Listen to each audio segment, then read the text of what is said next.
Hello dear service engineers, ఈరోజు మనం another informative video AC generator కోసం తెలుసుకోబోతున్నాం. జనరేటర్ అంటే ఏంటి, జనరేటర్ లోపల పార్ట్స్ ఏంటి తెలుసుకుందాం. ముందుగా జనరేటర్ మెయిన్ ఫంక్షన్ ఏంటో తెలుసుకుందాం. జనరేటర్ని మనం ముఖ్యంగా పవర్ బ్యాకప్ కోసం వాడతాము.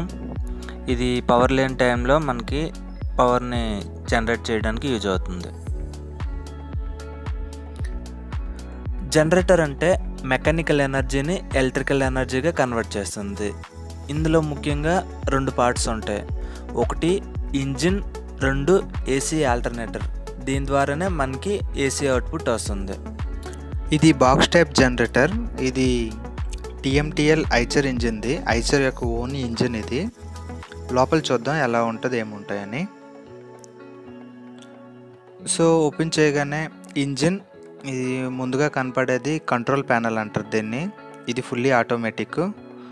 ఫిజికల్గా చూసుకుంటే దీన్ని హాట్ ఎయిర్ అవుట్లెట్ అంటారు. సో ఇందులోంచి హాట్ ఎయిర్స్ అన్నీ బయటకు వస్తాయి. ఇది కంట్రోల్ ప్యానెల్. నెక్స్ట్ సైడ్ చూసుకుంటే ఇది ఫ్రెష్ ఎయిర్ ఇన్లెట్ అంటారు, ఎయిర్ విండ్. దీని నుంచి ఫ్రెష్ ఎయిర్ లోపలికి వెళ్తుంది. ఇంజిన్లో జనరేట్ అయిన హాట్ ఎయిర్ అంతా త్రూ ఎగ్జాస్ట్ ఎయిర్ నుంచి అలా హాట్ ఎయిర్ అవుట్లెట్ నుంచి బయటకు వచ్చేస్తూ ఉంటుంది.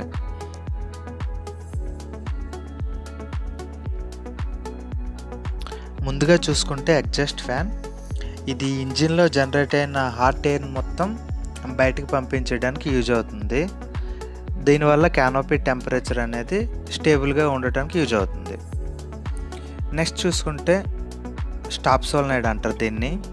ఇదేంటంటే ఇంజిన్ని ఆపడానికి యూజ్ అవుతుంది. ఇంజిన్ రన్నింగ్లో ఉండేటప్పుడు ఇది యాక్టివేట్ అయితే ఈ రాడ్ అనేది ముందుకు మూవ్ అయ్యి ఇంజిన్ స్టాప్ అవ్వడానికి యూజ్ అవుతుంది అన్నమాట. సో ఇది సింగిల్ టచ్ స్టాప్ కాబట్టి వన్స్ ఇది యాక్టివేట్ అయ్యింది అంటే అది ముందుకొచ్చి ఇంజిన్ స్టాప్ అయ్యేంత వరకు అది అలా యాక్టివేట్లోనే ఉంటుంది. దీన్ని గవర్నింగ్ సిస్టమ్ అంటారు. ఇంజిన్ ఏ స్పీడ్లో రన్ అవ్వాలి, ఎంత స్పీడ్లో రన్ అవ్వాలి అనేది దీంట్లో ఉంటుంది. సో ఇదంతా ఒక గవర్నింగ్ సిస్టము. నెక్స్ట్ చూసుకుంటే ఫ్యూయల్ సిస్టంలో నెక్స్ట్ ఫిల్టరింగ్ సిస్టమ్ అనమాట. ఇది ప్రైమరీ ఫిల్టర్, ఇది ఒకటే ఉంటుంది. సో ఇందులో ఏంటంటే డీజిల్ ట్యాంక్ నుంచి వచ్చింది. సో ఇందులో ఫిల్టర్ అయ్యి నెక్స్ట్ లెవెల్కి మూవ్ అవుతుంది అనమాట. ఇది ఫిల్టర్ తాలూకా మెయిన్ ఫంక్షను. సో నెక్స్ట్ మనం చూసుకుంటే సెల్ఫ్ మోటారు. ఇది ఎలక్ట్రికల్ స్టార్ట్ ఇంజిన్ కాబట్టి సో సెల్ఫ్ మోటార్ నీడెడ్ అనమాట. సో ఇది ఆటోలకు సంబంధించింది, వన్ టచ్ స్టార్ట్ కాబట్టి సో మనకి సెల్ఫ్ మోటార్ అనేది ఇంజిన్ని ఆటోమేటిక్గా స్టార్ట్ చేయడానికి ఈ సెల్ఫ్ మోటార్ అనేది యూజ్ అవుతుంది. దీన్ని కంబర్షన్ ఛాంబర్ అంటారు. ఇందులో డీజిల్ అనేది బర్న్ అవుతుంది. బర్న్ అయ్యి పిస్టన్ అనేది కిందకి మీదకి మూవ్ అవుతూ ఒక మెకానికల్ ఫోర్స్ని క్రియేట్ చేస్తుంది. సో దీని ద్వారా ఇంజిన్ అనేది రొటేట్ అవుతుంది. ఇది మెయిన్ ఇంపార్టెంట్ అనమాట. సో ఎయిర్, డీజిల్ ఇందులోనే బర్న్ అయ్యి ఎనర్జీ ప్రొడ్యూస్ అవుతుంది. జనరేటర్ అనదర్ సైడ్ చూసుకుంటే మనకి ఇంపార్టెంట్ పార్ట్స్లో మెయిన్ ఇంపార్టెంట్ పార్ట్ దీన్ని ఎయిర్ బ్లోయర్ అంటారు. ఇది ఎందుకు యూజ్ అవుద్ది అంటే కంబర్షన్ ఛాంబర్లో క్రియేట్ అయిన టెంపరేచర్ని ఇది ప్రెజర్డ్ ఎయిర్ పంపించి దాన్ని కూల్ చేయడానికి, లేదంటే అక్కడ జనరేట్ అయిన టెంపరేచర్ని బయటికి పంపించడానికి యూజ్ అవుతుంది అనమాట. ఇది ఇంజిన్తో పాటు రొటేట్ అవుతుంది. ఎయిర్ కూల్డ్ ఇంజిన్లో ఎయిర్ బ్లోయర్ అనేది చాలా ఇంపార్టెంట్. దీనివల్ల సిలిండర్ అనేది టెంపరేచర్ కంట్రోల్లో ఉంటుంది. ఇందుకు air blower needed.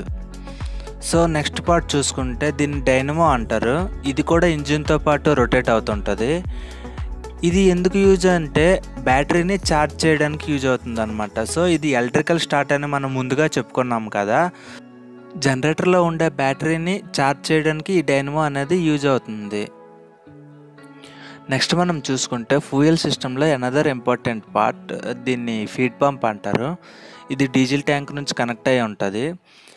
Engine once rotation start అవ్వగానే డీజిల్ అనేది ఇక్కడికి వస్తుంది. ఇక్కడ మనకి ప్రెజర్ క్రియేట్ అవుతుంది. సో డీజిల్ ప్రెజర్ అనేది ఇక్కడే స్టార్ట్ అవుతుంది.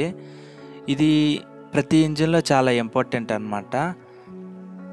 దీన్ని హ్యాండ్ ప్రైమర్ అంటారు, లేదా కిక్కర్ పంప్ అంటారు. మనకి ఎయిర్ లాక్ ఎప్పుడైనా అయిపోయేటప్పుడు దీన్ని ఓపెన్ చేసి పంప్ చేస్తే ఎయిర్ లాక్ అనేది బయటకు వస్తుంది.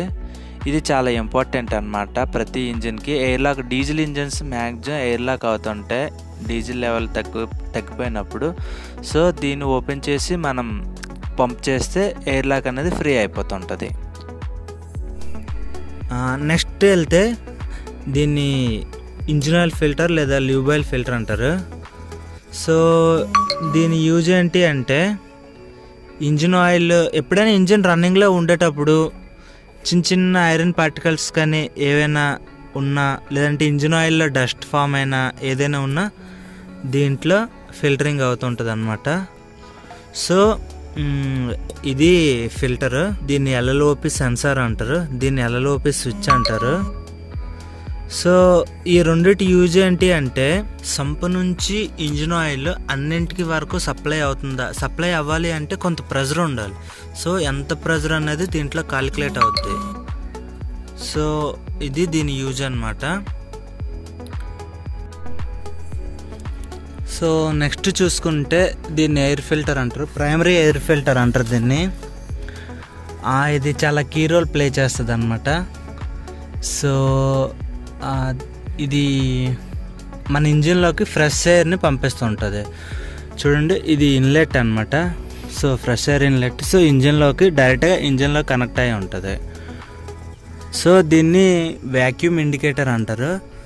సో దీంట్లో ఓ స్ప్రింగ్ ఉంది కదా, సో ఇది ఇండికేషన్ అనమాట.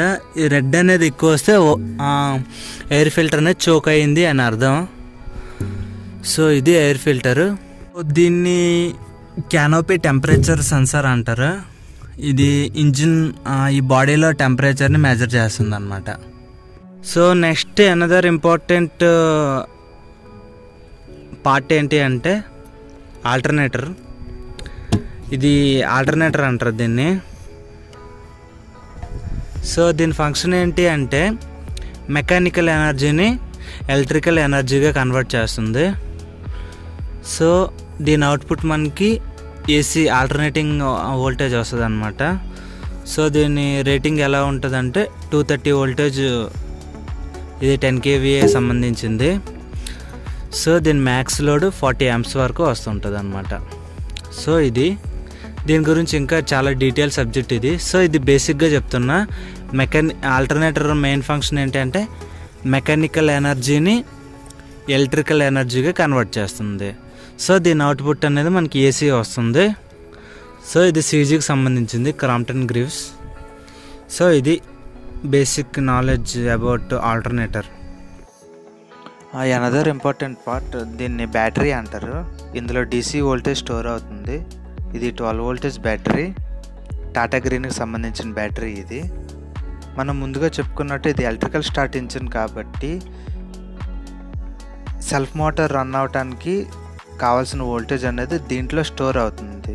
సో సింగిల్ క్లిక్తో మనకి ఇంజిన్ అనేది స్టార్ట్ అవుతుంది. బిఫోర్ మనం మెకానికల్గా ఒక రాడ్ పెట్టి స్టార్ట్ చేసేవాళ్ళం ఇంజిన్ని. సో ఇది ఎలక్ట్రికల్ ఇంజిన్ కాబట్టి సో సింగిల్ క్లిక్తో సెల్ఫ్ మోటార్ రన్ అవుతూ ఇంజిన్ స్టార్ట్ అవ్వడానికి కావాల్సిన ఎనర్జీని సెల్ఫ్ మోటార్కి అందిస్తుంది. ఇది బ్యాటరీ ఫంక్షన్. ఇది basic knowledge about generator. Thank you for watching.